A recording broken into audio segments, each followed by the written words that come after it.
বন্ধুদের সঙ্গে আনন্দ ভ্রমণে কক্সবাজারে এসেছিলেন মোহাম্মদ আবির।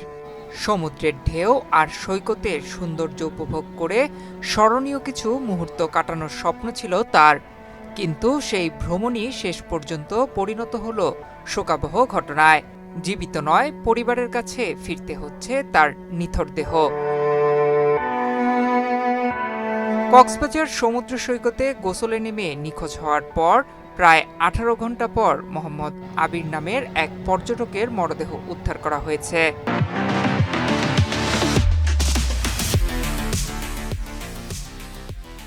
সোমবার সকাল 6টার দিকে কক্সবাজার শহরের সমিতিপাড়া এলাকায় কুতুববাজারের পশ্চিম পাশে সৈকত থেকে তার মরদেহ উদ্ধার করা হয়।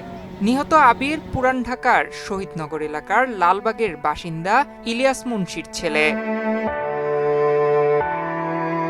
বীজকর্মী ও প্রত্যক্ষদর্শীরা জানান, আবির তার 9 বন্ধুকে নিয়ে রোববার সকালে কক্সবাজারে বেড়াতে আসেন। তারা একটি গেস্ট হাউসে ওঠার পর সকাল 9:30টার দিকে সৈকতে ঘোরাঘুরি করেন। পরে দুপুর 12:30টার দিকে সিগাল পয়েন্টে আবির সহ 5 বন্ধু সমুদ্রে গোসলে নামেন।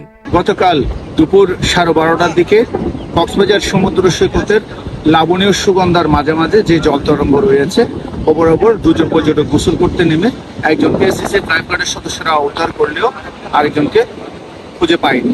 কারণ লাইফগার্ড সদস্যরা যে একজনকে দেখেছিল তাকে খুঁজে নিয়ে আসছে এবং তাদের আত্মীয় স্বজন আর যারা ছিল সাথে তাদের ভাষ্য মতে আরেকজন নিখোঁজ হওয়ার কথা শুনেই কিন্তু আমাদের লাইফগার্ড সদস্যরা কিন্তু তখন থেকে কিন্তু একদম রাত প্রায় 8টা পর্যন্ত আমরা খুঁজাখুঁজি করেও কোনো ধরনের কুল কিনারা পাইনি। তবে ওনাদের যে রিলেটিভ ওনাদের সাথে আমাদের যোগাযোগ ছিল। আজ সকাল 5:45-এর দিকে সমুদ্রপাড়ার যে 7 নম্বর গলি রয়েছে কুতুববাজার, এই কুতুববাজার বরাবর সোজা ওনাকে ভাসমান অবস্থায় ওনাদের আত্মীয় স্বজনরা পায়। আমাদেরকে খবর দিলে পরে আমরা এবং বীজকর্মী সহ বিভিন্ন জায়গায় খবর দিই, গণমাধ্যম কর্মী সহ।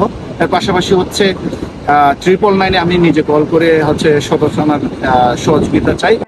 বন্ধুরা বলেন, গোসলের এক পর্যায়ে আবির একটি টিউবে ভেসেছিলেন। হঠাৎ তিনি টিউব থেকে ছিটকে পড়ে উত্তাল ঢেউয়ের মধ্যে তলিয়ে যান। সঙ্গে থাকা বন্ধুরা তাকে উদ্ধারের চেষ্টা করলেও মুহূর্তের মধ্যেই তিনি স্রোতের তোড়ে নিখোঁজ হয়ে যান। খবর পেয়ে বীজকর্মী ও উদ্ধারকর্মীরা ঘটনাস্থলে পৌঁছে সন্ধ্যা পর্যন্ত অনুসন্ধান চালান। তবে রোববার তাকে খুঁজে পাওয়া যায়নি।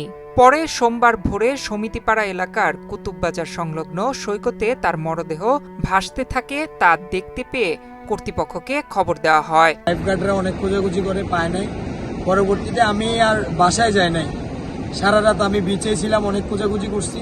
আমি সকালবেলা যখন ভোর হওয়ার সাথে সাথে আমি 3-4টা বিচ বাইক নিয়ে নাজিরার টেকের উদ্দেশ্যে রওনা দিছি যে খুঁজে পাই কিনা দেখি। এই ঘটনায় পরিবার ও বন্ধুদের মধ্যে শোকের ছায়া নেমে এসেছে।